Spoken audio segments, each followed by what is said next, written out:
La santé de Shannen Doherty, qui a appris qu'elle était atteinte d'un cancer du sein en 2015, se détériore. Sa maladie s'est propagée jusqu'à ses os, révélait récemment le magazine People qui était venu le voir. Shannen Doherty n'est pas en forme. Je ne veux pas mourir, a-t-elle récemment déclaré à nos confrères de People, 4 jours avant Thanksgiving, alors qu'elle posait avec la photo du magazine et sa face avant sa page. Nos confrères américains ajoutent que son cancer du sein est désormais au stade 4 et qu'il s'est métastasé jusqu'aux os. Mais l'actrice de 52 ans n'a pas perdu espoir. Je n'ai pas fini de vivre. Je n'ai pas fini d'aimer. Je n'ai pas fini de créer. Je n'ai pas fini d'espérer changer les choses pour le mieux. Point. Là encore, elle lutte contre cette maladie depuis près de 10 ans. Ce n'est qu'en 2015 qu'elle a appris qu'elle était atteinte d'un cancer du sein. Si elle a progressivement recommencé à renouer avec la rémission en 2017, elle a fait face à une violente rechute de stade 4 en 2020. Vous vous demandez, pourquoi moi? Pourquoi ai-je un cancer? Et ensuite, pourquoi mon cancer est-il réapparu? Pourquoi suis-je au stade 4? Toutes ces choses vous poussent à rechercher le plus grand but de la vie. Puis, se croyant à nouveau tirée d'affaire, elle a appris l'été dernier que le combat devait continuer. Son cancer du sein semblait avoir été complètement contrôlé, s'étant propagé à elle. Cerveau. Entre maladie et divorce, une période particulièrement difficile pour l'actrice, qui a également dû composer avec son récent divorce avec Curtis Werienko après 11 ans de mariage. Son agent, Leslie Sloan, a déclaré « C'était la dernière chose qu'elle voulait. » Malheureusement, elle sentait qu'elle n'avait pas d'autre choix. Les seules personnes dignes d'être dans votre vie sont celles qui vous traitent avec amour, gentillesse et respect, a déclaré Shannen Doherty sur ses réseaux sociaux.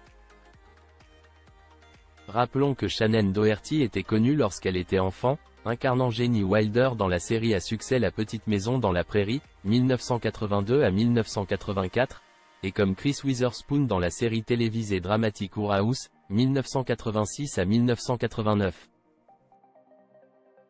Elle a ensuite acquis une renommée internationale pour ses rôles de Brenda Walsh dans la série à succès Beverly Hills 90210, 1990 à 1994, et de Prue Halliwell dans la série fantastique Charmed, 1998 à 2001. Outre ses nombreux succès à la télévision, elle compte également plusieurs apparitions au cinéma, Schoolgirls, Fatal Games. Les derniers jours tragiques d'Aiki et Tina Turner.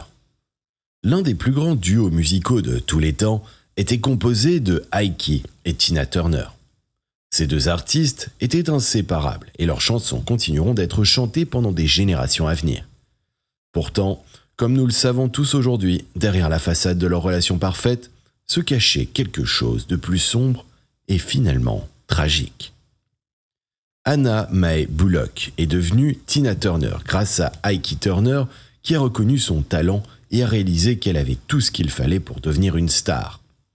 L'une de leurs chansons les plus célèbres commençait par Tina chantant qu'elle avait quitté un emploi en ville, travaillant pour un homme.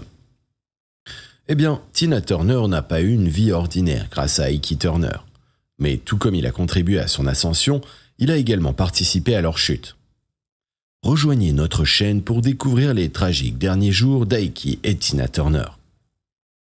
Les triomphes et les tragédies d'Aiki et Tina Turner.